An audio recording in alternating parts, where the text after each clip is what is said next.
You're listening to Crazy Shit in Real Estate. You'll be amazed at all these wild but true situations that others have found themselves in.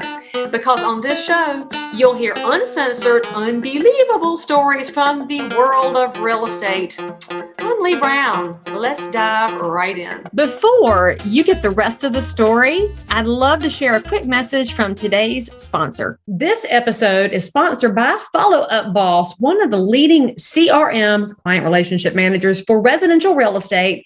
Tons of top producing agents and some of the fastest growing teams out there are using Follow Up Boss to increase lead conversion, eliminate busy work that you're not doing anyway, and frankly, deliver a higher class experience in real estate to everybody who chooses you as their realtor of choice. So if you're going to keep listening to this, which I know you will, there's more information and a personal review of Follow Up Boss. For more information, go to followupboss.com/crazy. Hello, friends. I'm Leigh Brown, and you're back on Crazy Shit in Real Estate. And I know you're here to hear stories and look for angles. Today, let's look at some architecture insights and think about how that impacts houses. And there's even an accidental tax tip with Heidi Bolyard. So make sure you listen through the episode, click on the show notes for any of her links, and I'll see you on the other side. So hello, happy Friday. Happy Friday. Happy New Year. Your hair looks so pretty today. Oh, thanks. I need to film some other stuff today. So it's like, well, I might as well just do my hair. Yeah. You know, I have been known to walk around the house and tell my husband, be like, look, my hair looks good today. I need to make a video.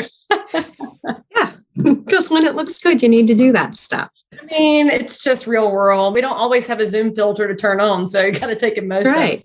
That's right. Well, thank you for coming on the show and putting your face on, getting your hair did. I'd love to know if you can just tell my viewers as we start chatting here, where you're located. Give us a little bit of background on Heidi. Tell us a secret. So I am located in Dublin, Ohio, which is a suburb of Columbus. I have a friend there. Oh, that's fantastic. That's where my friend Rick Wright lives. Do you know Rick? He's been a realtor there for like 30 years. I'll have to look him up. He's a nice guy and has the nicest wife ever. I just love them to pieces. So you should make friends with Rick. So carry on. I never hear anybody say Dublin out loud. I got all excited. Oh, that's awesome. So I've been a residential architect for over 20 years now. So here in Dublin. So you were like 5 when you got started? I mean. I know, right? My daughter still says that she's like, you're 27. And I'm like, that's so cute. Thank you. Yes, I was a teenage mom. Absolutely. Yes, whatever. But yeah, so 4 degrees and 20 some years later, been in the industry. So fun stuff. But I have put together a program based on that 20 plus years of experience to teach realtors how to think like an architect.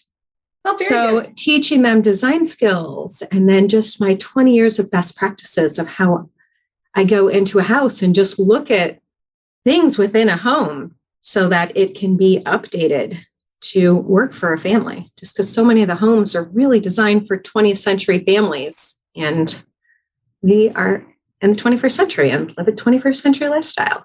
But then also just teaching people some structural things within a home just to help them better understand bearing walls, but then also just kind of giving furnaces and air conditioning units and windows and things like that ages so their clients have a better understanding of what they're getting into when purchasing a home. Perfect. Well, how did you become an architect? Were you like always a Legos kind of a person, or what drew you to that particular field? I loved art, but I also really love the sciences. So I think that my teachers, when I was in high school, saw some of that.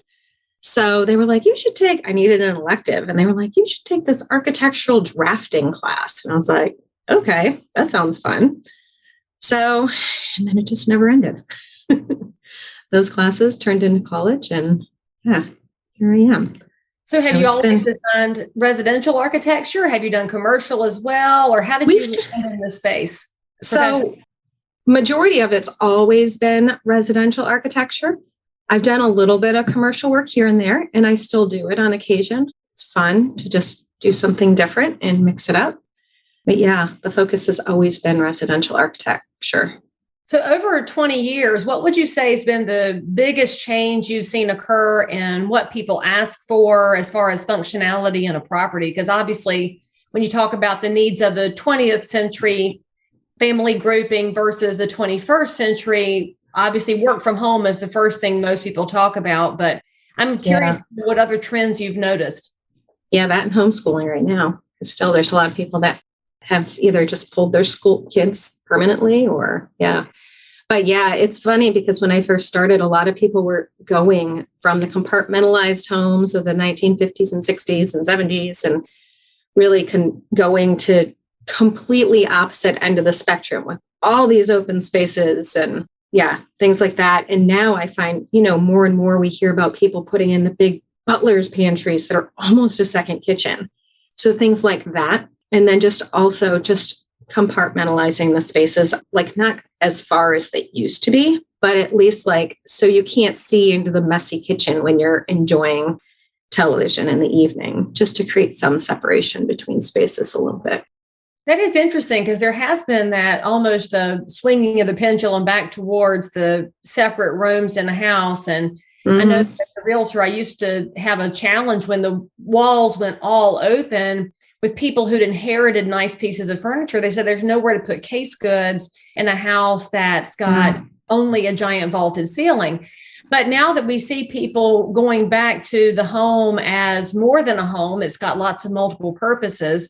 How do you manage the needs of people versus their budgets? Because that's got to be a challenge too when you're trying to accommodate a work from home person who's also trying to homeschool, who's got teenagers. And then we think multi-generational and, oh my gosh, the house could wind up being 80,000 square feet if you weren't careful. So how do you, as an architect, do you help people balance that out? I think just depending on their budget, it could be that there's a lot of multi-use spaces. So it's used during one time of the day for an office space, but it's a space you can use later in the day as a hangout for your teenagers. So just, kind of mixed use spaces and being very efficient about how we lay the spaces out. Like how big does a space really need to be? So how do you advise people on that? Are they best working around the things that they have, their pieces? Are they best working around the uses for the space? Where do you start? And what are the bullet points you would give to a realtor and their client to say, have this information before you meet with me? Really meeting with the client and finding out what's important to them. Is it the space that's important, or is it really grandma's dining room table? So it's really finding out where they're at. So it's a lot of questions, really brainstorming with them about what's important. And I have a long questionnaire that we go through just to really understand them, because if I don't understand them and what they like about things, what they don't like about things, it's just important to know both in order to be designing for them. So for a realtor to think like an architect, what would you say are the top questions they should be prepared to ask to think beyond, how many bedrooms do you want? Which I think is one of the first questions realtors like to ask. I think one of the most important things is really to meet, before showing houses, meeting them in their existing home, just to see what they like and what they don't like about the house. That's the first thing I have to do when I'm working with a client. And I think it's essential for realtors as well to do the same, just because learn so much about how they live. And even if they're in an apartment at this time, either they've already sold a house and moved temporarily, or they're just starting and buying their first home, there was so many apartments they could have chosen to live in, but they chose that one. So what is it about that one? The kitchen, the dining room, the eating space, the family room. What was it about this? And what do you like? And what do you don't like? What don't you like? Just because being able to be in that space, we're such, it's so much easier to learn things when we can visualize them, or even if we're hearing it and seeing it or something like that. That just helps you learn so much faster. Okay. So I told y'all that I would do a review of Follow Up Boss, because I'm your friend in real estate. And I did. Now, there's a blue million CRM out there. I mean, if you go to any Facebook group, every realtor's like, which one should I use? Which one should I use? And that these CRM, which are client relationship managers or customer relationship manager, whatever you want to call it, It's truly a system that's just designed to help you know what to do next, because you're very busy and you're a multitasker in real estate. And with all those different tasks and balls up in the air, you need something to help you stay on track. And that's what Follow Up Boss does. Now, when you save a name and a phone number in there, that is basically a Rolodex. Follow Up Boss is going to take the names and phone numbers and also help you know what to do next. So you can maintain these relationships with your neighbors, because that's what this is about. Real estate is not about serving just prospects and clients. It's about taking great care of your neighbors' needs in real estate. And if you'll use a tool like Follow Up Boss, where they remember you, they might even call you when they're ready to buy or sell again, or when their mom and daddy do, or their best friend or their kid, and you want to be top of mind, that's what a product like Follow Up Boss will do for you.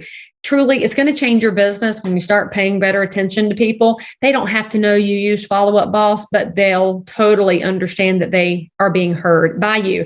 So now there's a free trial for my people because you're loved. Go to followupboss.com/crazy. No credit card is required. And frankly, because you're my people and we made an ask for you, Follow Up Boss said, yes, you get double the free trial. That's actually enough time to log in, put some pieces in it, and watch it change your business as it has for so many realtors and teams nationwide. Again, go to followupboss.com/crazy to start your free trial today. How have you transitioned into a FaceTime and a Zoom kind of a space? Because obviously in the last couple of years, a lot of our clients have been hesitant to have somebody in their house. But as you're saying, that visualization is so valuable in figuring out how they can be happiest. What are your best practices for using technology?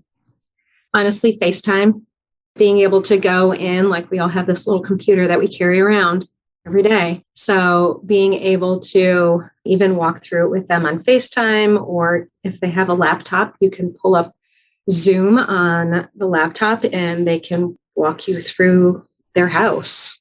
So, and just seeing how they live, like just getting a better understanding of what's important. Because sometimes when people are moving, they don't want to buy any new furniture, but sometimes they're like, oh yeah, we want to be replacing that. So don't even worry about that. So really just finding out what's important. So one of the biggest challenges we have in the real estate market, it's a hangover from 2020 and 2021. It doesn't seem to be going anywhere, is of course the lack of available inventory. And so many of our buyers wind up taking something that they perceive to be close enough because there's just nothing out there as an alternative. So it's obviously a great time to bring an architect in and start personalizing. How can they figure out if a house could be personalized or not? What are the things that a buyer should look for in figuring out how much personalization is even possible? I think once you see their home and you know their space requirements they have and what they're looking for, then you can go into another space and see what spaces are there. And just because it's a dining room now doesn't mean it needs to remain a dining room. Like it could be used for another use. And then I work with a lot of homes that are like 1920s and they have massive living rooms, massive. And like also sometimes fairly big dining rooms and things. So those spaces aren't even going to be used. Like I worked on a project a few years ago and they thought they needed to add all this space, but we were able to work within just the existing footprint. But we took this massive family room and used part of it for a dining room, which was cool because then it had a cool fireplace in it. And then we used a chunk of it, a third of it at the back for like a mudroom and a half bathroom. So just like kind of seeing like where there's just space that's too big, because you can often have those spaces and then you can cut those up into some smaller chunks just to make it work and meet their needs. Speaking of a 1920s house, what's your favorite era of house and house design? You have to pick one. You can't just say it depends on the house either. I would probably say those early 20th century homes from 1900 up to like 1920, 1930, just because the character on the exterior is just amazing for them normally. And then just amazing details and things like that. And also on the inside, it normally has just amazing casework and crown molding. And it's, beautiful fireplaces, just all those details that you don't see in homes today. So, of course, the premise of the show is the crazy shit in real estate. And all listeners, whether they're in real estate or just normal people who enjoy the stories around it are curious to know what is Heidi's big story of the episode. So I'd love to know what thing you've seen or heard or experienced in real estate that just stopped you in your tracks. So one fun story I have is I have a client that they had bought a property and it had an older home on it and they were going to be burning it down and to make space on the property for their brand new home. So the woman had found in the existing house this huge box of Playboys. So they knew that firefighters were going to be coming in to burn it down. So she plastered all the walls within the house with Playboys so that when they came in to like set it on fire and burn it, like, yeah, they just had something to laugh about while they were there. So, yeah. I wonder if you check with collectors first, because some of those old Playboys are worth big money, depending on who. I'm sure they were. She didn't care. She just thought it was funny. She's like, this will be so much fun. They're going to get a kick out of this. So super fun. Right. Yeah. I'm sure they were shocked when they walked in the door. But yeah. I do love that you brought that up, because a lot of times in today's market with the lack of inventory, we do see people that will buy something that's beyond being rehabbed and they want to tear it down to build their permanent house. And I think sometimes people forget that the fire department can often use that property as a training facility instead of just taking the house down. Do you mind sharing what steps they went through to get the fire department to use that house? Did they have to place an application? Were there any fees involved? Do you know any of those details? Yeah, I don't know that there's fees involved. I know that if they allow it, if they're able to do it, you can write off the value of that structure that was burnt down. That's good to know. So it's huge. But I know that there's a couple things that go into it. Like they have to go in and take out all of the things that could off-gas toxins during the burn. So they have to go and strip things like that out. So if there's too much of those type of materials in it, then they can't do it. But also if there's a bunch of mature trees around the home, they can't do it because that could then create a much bigger fire. So it has to be on a piece of property where there's some space for them to actually do a controlled burn. Very good. So for the record, Heidi and I are not accountants. So before you go burning down your house, check with your tax advisor about the write-off quality of that house. But never would have thought about the tax situation. So that's a really cool insight to have. All right. So in addition to those kinds of insights, Heidi, I know that you've built some tools to be helpful to realtors as regards architecture and real estate. So how can people access your website? What's the best way for them to go dig a little bit and find out what you have to offer? We have an ebook that's on our website at www.soldbydesign.net. So, and it's free ebook. It's a quick read, but it just gives you some good insight of how to start thinking outside the box and how to serve your clients on a higher level.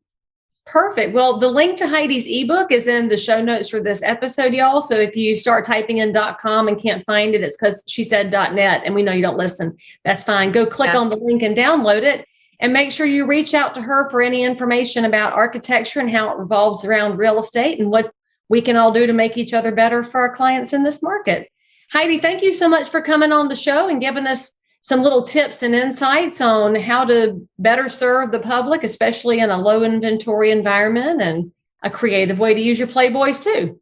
That's right. Thank you so much for having me, Leigh. Absolutely. Make sure you follow Heidi on her social channels. All of those links are in the show notes for this episode as well. Make sure you add into the comments if there's a question you have about architecture and real estate, and we'll be glad to pass along to her to answer for you. Subscribe to the show, give us 5 stars, and we'll see you next time over here on Crazy Shit. Okay, now don't forget to go try Follow Up Boss so that your business can continue to expand in professionalism, and then you can meet some more crazy people yourself.